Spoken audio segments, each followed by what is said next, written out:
자, 그러나 모세는 하나님께서 주신 사명을 받아들이려고 하지 않습니다. 자, 그는 이스라엘 백성이 자기 자신을 하나님께서 이스라엘 백성에게 보내셨다는 것을 인정하지 않을 거라고 생각하는 것 같습니다. 왜 그럴까요? 아마 좀 트라우마가 있는 것 같지 않습니까? 언제 경험한 사건 때문에 그렇겠습니까, 여러분? 바로 모세가 40살 때 이스라엘 백성을 돌보기 위해서 일어났을 때 거절당하지 않았습니까? 자, 바로 그것을 모세는 생각하고 있는 것 같아요. 그래서 애굽의 바로는 말할 것도 없고 이스라엘 백성조차도 그의 사명을 의심할 거라고 생각하고 있는 이 모세, 여러분 어느 정도 이해가 되지 않습니까?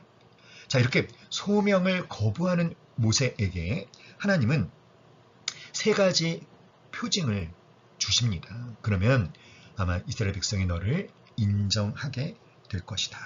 이렇게 말씀을 주시는, 자, 그래서 이제 애굽으로 떠나게 되는 이 모세를 우리가 한번 살펴보도록 하죠. 출애굽기 4장입니다. 마음속에 깊이 불신이 자리 잡고 있어서 하나님의 소명을 거부하는 모세에게 하나님은 세 가지 표징을 보여주시며 모세로 그 소명을 받아들일 수 있도록 도와주시죠. 하나님께서 보여주신 세 가지 표징은 무엇이고 또 그 각각의 의미는 무엇인지 살펴보도록 하겠습니다. 첫 번째는 지팡이를 던지니까 뱀이 됐어요. 그 뱀의 꼬리를 다시 잡으니까 지팡이가 됩니다. 출애굽기 4장 2절, 3절, 4절.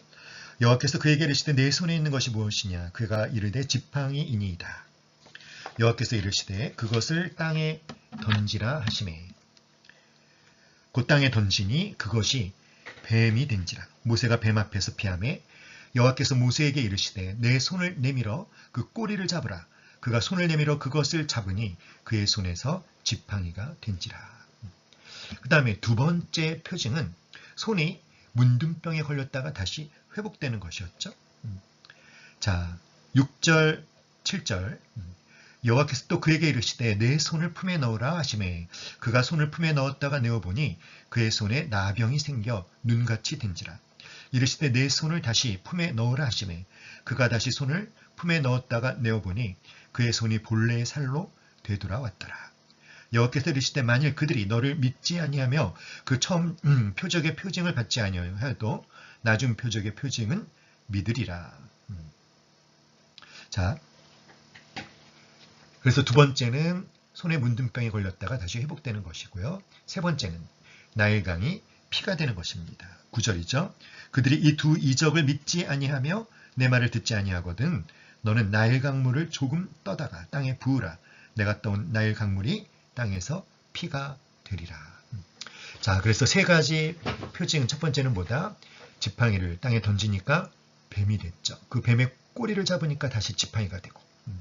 자, 손을 품에 넣으라고 해서 품에 넣었다가 꺼내보니까 문둥병이 걸렸죠. 다시 품에 넣었다가 꺼내보니까 문둥병이 고쳐졌어요. 그 다음에 나일강물을 떠다가 땅에 부으면 뭐가 될 거다? 강이 피가 될 거다. 그러면 이것을 보면 너를 믿을 거다. 이렇게 말씀해 주셨죠. 자, 그러면 지팡이가 뱀이 되고 또 뱀이 또 지팡이가 된 것. 이것은 무엇을 의미하는 걸까요? 지팡이는 구약에서 왕권, 힘, 권위를 상징했습니다. 애굽의 왕도 왕의 지팡이를 쥐었는데 때때로 코브라 형상을 새긴 지팡이를 든 경우도 있었습니다. 코브라는 하부 애굽의 수호 여신인 부토신의 상징으로서 한 나라의 주권과 동시에 왕권을 위협하는 적들에 대한 죽음의 저주를 의미했습니다. 모세는 하나님의 명령에 따라 지팡이를 땅에 던졌죠. 자, 그런데 땅에 떨어진 지팡이가 뱀으로 변하자 거의 조건 반사적으로 두려워하며 뱀을 피했습니다. 그러한 그에게 하나님은 뱀의 꼬리를 잡으라고 명령하십니다. 모세는 하나님의 명령에 순종해서 뱀의 꼬리를 잡습니다. 그랬더니 자, 그 뱀이 지팡이가 되는 거예요. 여러분, 보통 뱀을 잡아채려면 어디를 잡아야 됩니까?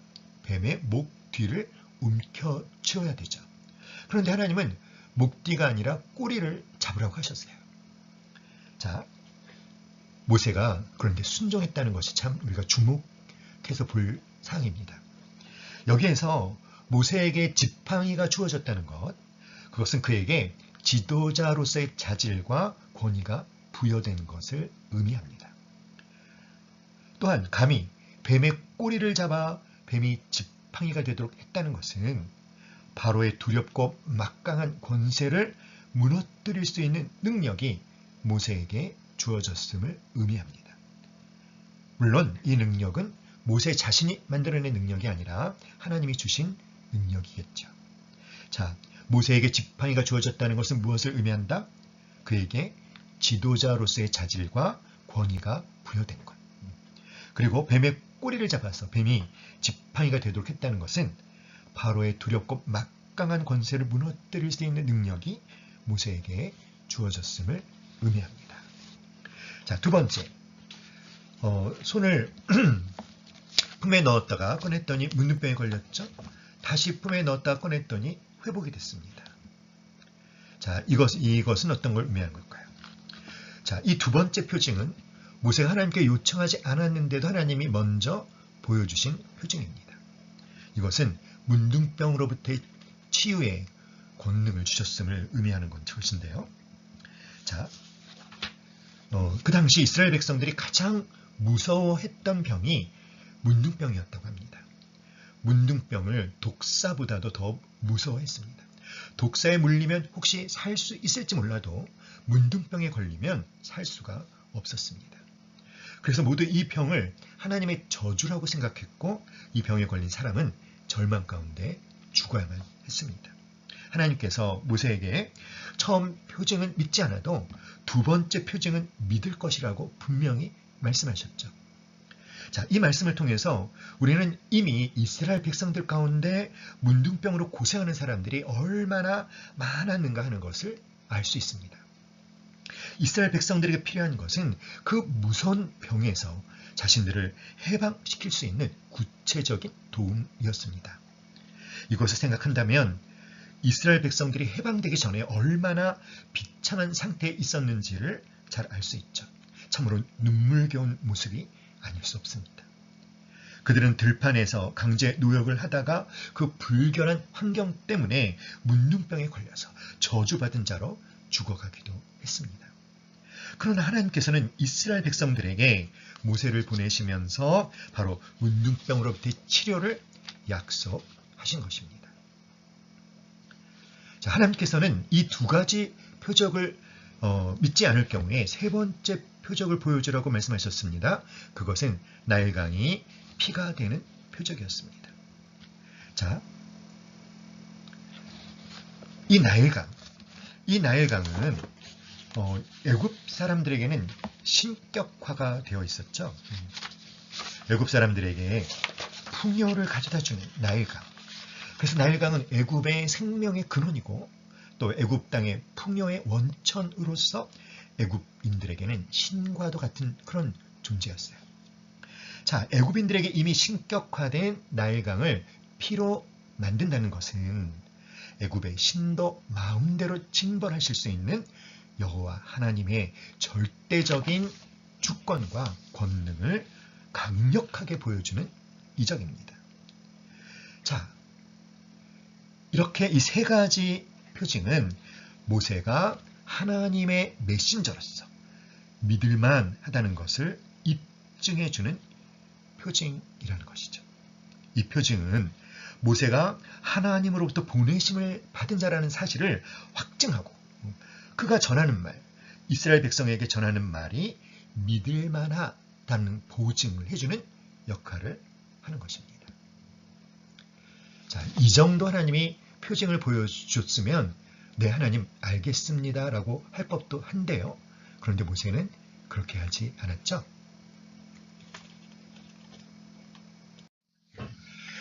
하나님께서 모세에게 노를 바라셨어요. 자, 왜 노를 바라셨을까요? 모세는 왜 사명을 자꾸 회피하려고만 할까요? 자, 그런 모세를 하나님은 어떻게 도우셨습니까? 자, 우리 10절로 17절 말씀 함께 읽어보겠습니다. 출애굽기 4장 10절로 17절. 모세가 여호와께 아뢰되 오 주여 나는 본래 말을 잘하지 못하는 자니이다. 주께서 주의 종에게 명령하신 후에도 역시 그러하니 나는 입이 뻣뻣하고 혀가 둔한 자니이다. 여호와께서 그에게 이르시되 누가 사람의 입을 지었느냐? 누가 말 못하는 자나 못 듣는 자나 눈 밝은 자나 맹인이 되게 하였느냐? 나 여호와가 아니냐? 이제 가라. 내가 내 입과 함께 있어서 할 말을 가르치리라. 모세가 이르되 오 주여 보낼 만한 자를 보내소서.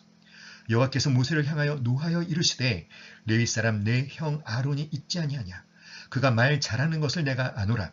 그가 너를 만나러 나오나니 그가 너를 볼 때에 그의 마음에 기쁨이 있을 것이라.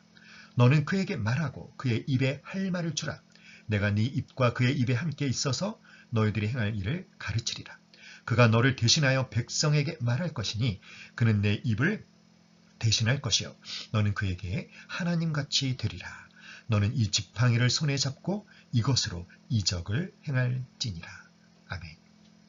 자, 하나님께서 모세에게 노를 바라신 이유는 무엇이죠? 자, 모세에게 하나님은 놀라운 이적을 경험케 하셨습니다. 일종의 신입장을 받은 거죠. 그 정도의 신입장이라면 모세가 하나님으로부터 보냄을 받은 자라는 사실은 분명합니다. 그러나 모세는 10절 뭐라고 했어요? 모세가 여호와께 아뢰되 오 주여 나는 본래 말을 잘 하지 못하는 자니이다. 주께서 주의 종에게 명령하신 후에도 역시 그러하니 나는 입이 뻣뻣하고 혀가 둔한 자니이다. 자, 모세는 자신이 말을 잘 못한다는 핑계를 대면서 사명을 거절합니다. 자신에게는 이스라엘 백성을 설득하고 애굽의 바로와 대결할 만한 유창한 언변이 결여되어 있다는 것이죠. 자, 사랑하는 여러분, 하나님께서 맡긴 복음을 전하도록 부탁받은 오늘날의 그리스도인들도 이런 핑계를 자주 대지 않습니까? 그런데 모세의 사명 거절에 대하여 하나님은 어떻게 반응하셨습니까?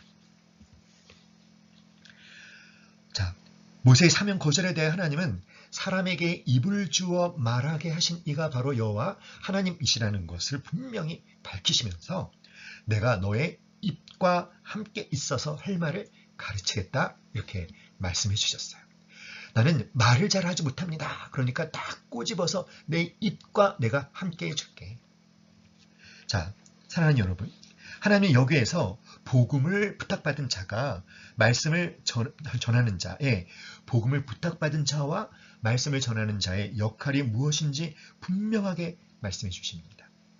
복음을 전하는 자가 해야 하는 일은 하나님께서 가라고 하는 곳에 가서 전하라고 하는 사람에게 자신에게 맡겨진 복음을 전하는 거예요. 그 전하는 주체는 하나님이시죠. 그리고 그 결과도 하나님께서 친히 하시는 일이지 그것은 전도자의 일도 아니고 책임도 아닙니다. 우리는 우리의 입술을, 우리의 몸을 하나님의 도구로 사용하라고 내어드리는 일에 순종하면 되는 것입니다.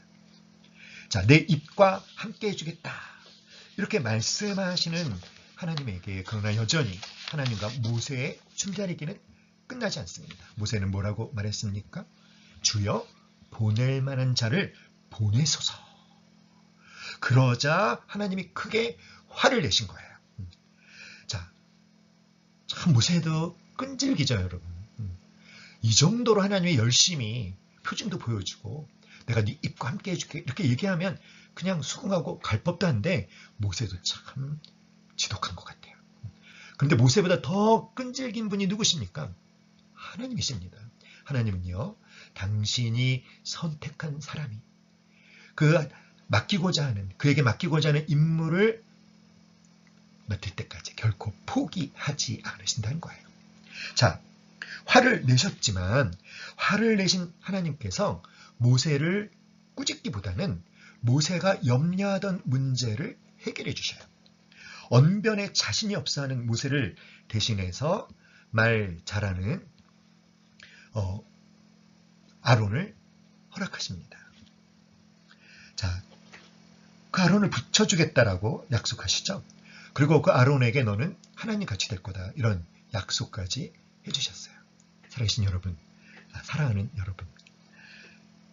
하나님은요, 부르심을 받은 자에게 필요한 것을 다 주십니다. 다 가르쳐 주시고 인도해 주십니다. 그 사명의 주체는 하나님이셔요. 이것을 알고 겸손히 순종하면 되는 것이죠. 필요한 능력이 있으면 하나님께 구하면 되는 것입니다. 우리 마태복음 11장 29절 30절 말씀 한번 찾아보겠습니다. 마태복음 11장 29절 30절.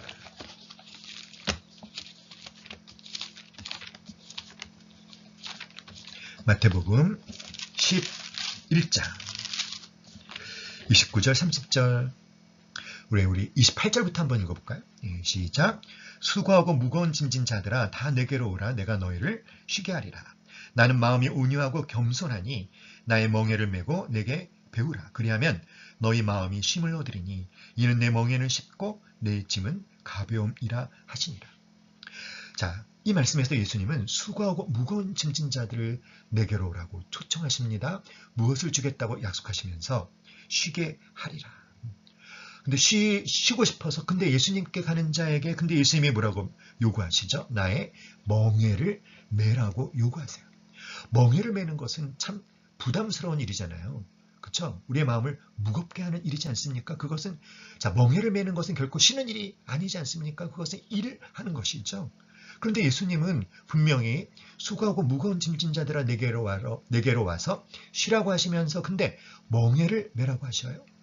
자, 그런데 자, 수고하고 무거운 짐, 아마도 그것은 나 스스로 내 어깨에 짊어지고 있는 짐이겠죠. 자, 이 짐 대신에 예수님이 주시는 멍에를 메려면 어떻게 해야 될까요? 내가 스스로 내 어깨 위에 올려놨던 나 스스로 짊어지고 있던 짐을 내려놓고 이제 예수님이 메라고 하는 짐을 내가 메는 것입니다. 그것이 하나님이 우리에게 주시는 소명인 거죠. 자, 나의 멍에를 메라. 그런데 뭐라고 말씀하셨어요? 내 멍에는 쉽다고 하셨어요. 그리고 내 짐은 가볍다고 하셨습니다. 무슨 말입니까? 왜 쉽고 왜 가벼울까요? 먼저 가벼운 이유는요. 예수님께서 함께 짊어져 주시기 때문입니다. 그러면 쉬운 이유는 무엇입니까? 자, 29절에 나의 멍에를 메고 내게 배우라. 배우라고 하셔요. 배우라고. 배우라 명령이죠. 어떤 약속에 포함되어져 있을까요? 가르쳐 주시겠다. 내가 너에게 메라고 주는 그 멍에를 내가 너에게 맡긴 그 소명을 네가 어떻게 감당해야 되는지 가르쳐 주시겠다는 거예요. 그래서 우리는 배우면 되는 것입니다. 그렇기 때문에 주님이 맡기시는 멍에를 감당하는 것은 쉽다라고 하는 거예요. 그리고 또한 그분이 함께 감당해 주시기 때문에 가볍다라는 것입니다. 그래서 우리가 참 하나님이 맡기신 일을 하면서도 쉴 수 있는 그런 참 놀라운 삶을 경험할 수 있었으면 정말 좋겠습니다. 사랑하는 여러분, 모세가 끈질기게 하나님이 맡기신 소명을 거절합니다. 항거합니다. 그러나 하나님도 포기하지 아니하시고 첫 번째 표징, 두 번째 표징, 그것도 안 되면 세 번째 표징. 근데 저는 참 입술이 뻣뻣해요. 내 입술과 함께 해줄게. 그래도 보낼 만한 자를 보내셔서 화가 나셨지만 참으시면서 그 문제도 해결해 주시는 거예요. 말 잘하는 아론을 붙여주시는 것입니다. 그만큼 앞으로도 모세가 하나님이 맡기신 사명을 감당하는 데 있어서 하나님이 맡기신 일을 수행하는 데 있어서 필요한 모든 것은 하나님께서 공급해 주시는 거죠. 그래서 여러분, 하나님의 종이 해야 될 일은 뭐예요? 주인이 명령하시는 것을 순종할 때, 주인이 맡기시는 일을 할 때, 또 그 일을 할 때 필요한 모든 것을 주인으로부터 공급받아서 그 일을 하는 것입니다. 무엇이 필요합니까? 주님께 구하십시오. 그러면 그분이 주시는 것이지요. 부르심을 받은 자에게 필요한 것을 다 주십니다. 다 가르쳐 주십니다. 인도해 주십니다. 사명의 주체는 하나님이십니다. 아멘. 자, 애굽으로 돌아가는 모세의 손에는 무엇이 있습니까? 그 의미는 무엇일까요? 20절 한번 읽어볼까요? 모세가 그의 아내와 아들들을 나귀에 태우고 애굽으로 돌아가는데 모세가 하나님의 지팡이를 손에 잡았더라. 자, 모세가 가진 것은 오직 지팡이 하나였습니다. 그는 전적으로 하나님의 공급하신만을 믿었습니다. 이 점에서 모세의 마음은 이미 결정되어 있었죠. 이것은 예수님이 제자들을 파송하실 때의 모습과도 참 비슷합니다.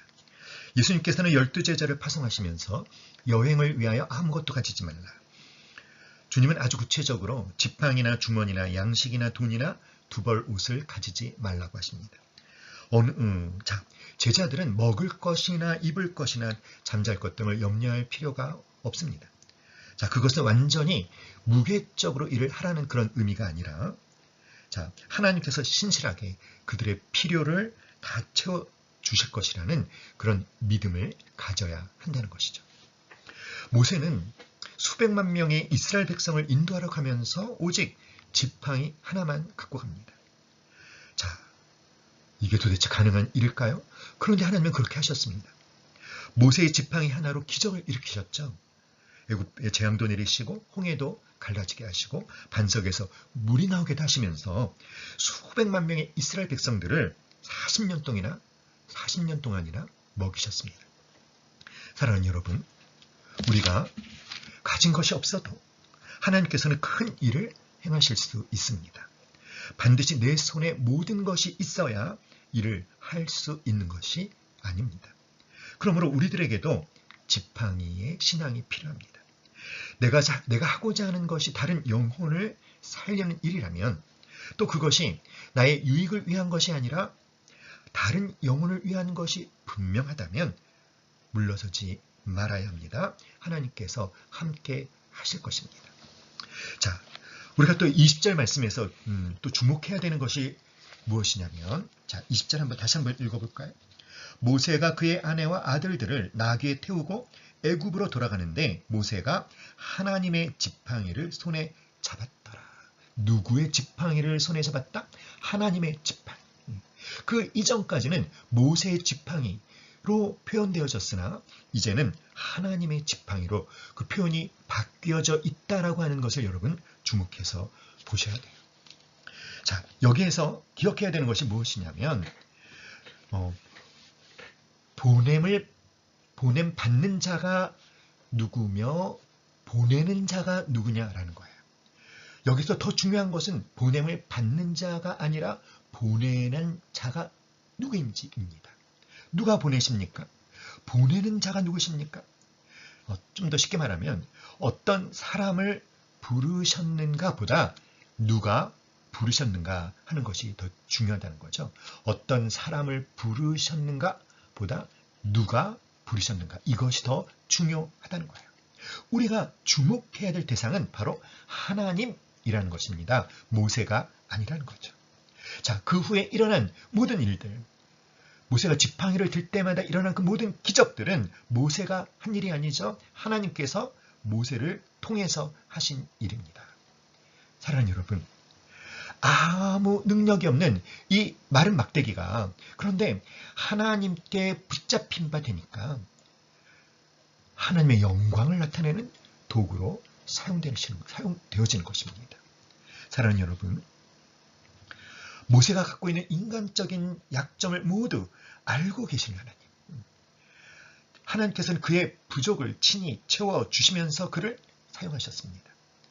자, 그렇다면 보낼 만한 자는 누구일까요? 그 대답은 아주 간단합니다. 하나님께서 보내는 자가 보낼 만한 자입니다.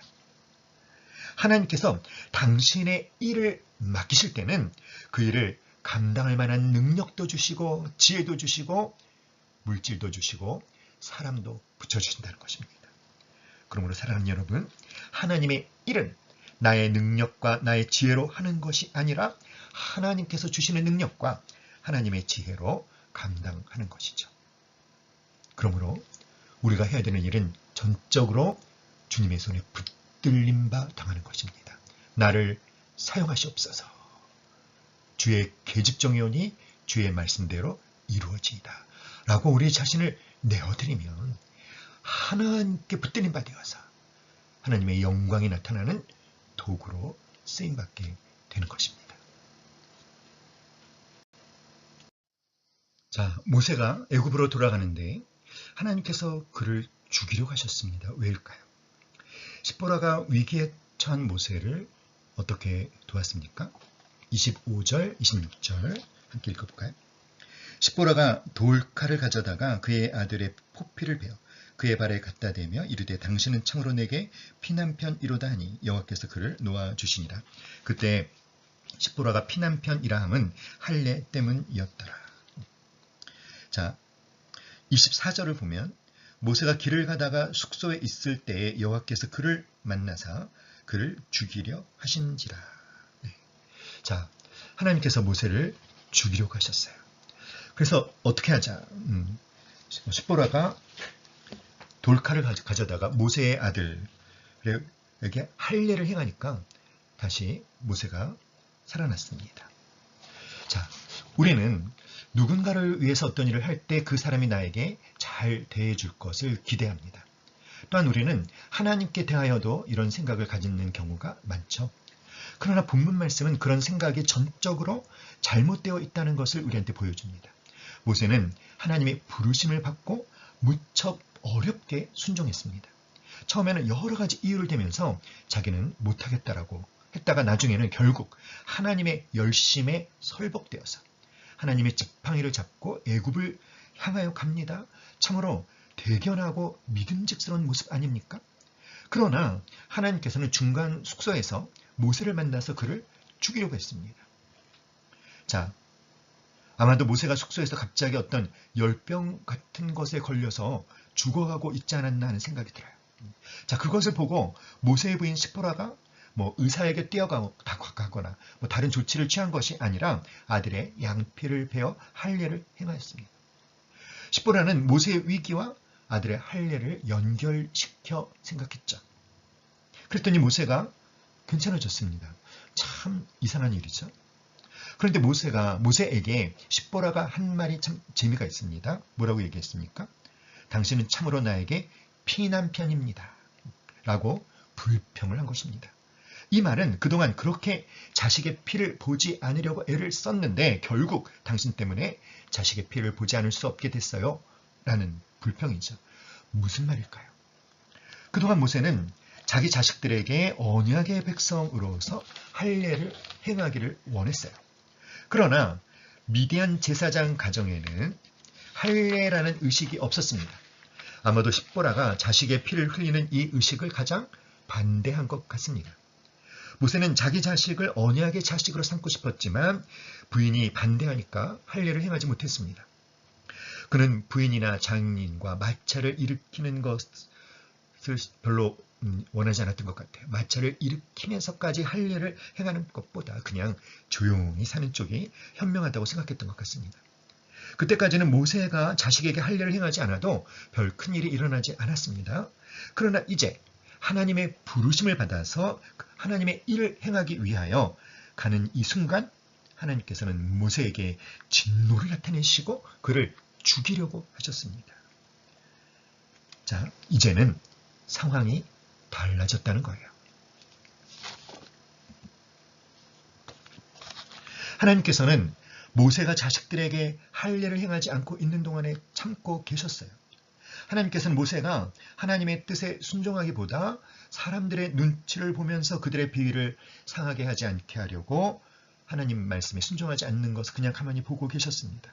그러나 이제는 더 이상 그렇게 하시지 않고 모세에 대하여 노골적으로 진노를 나타내십니다.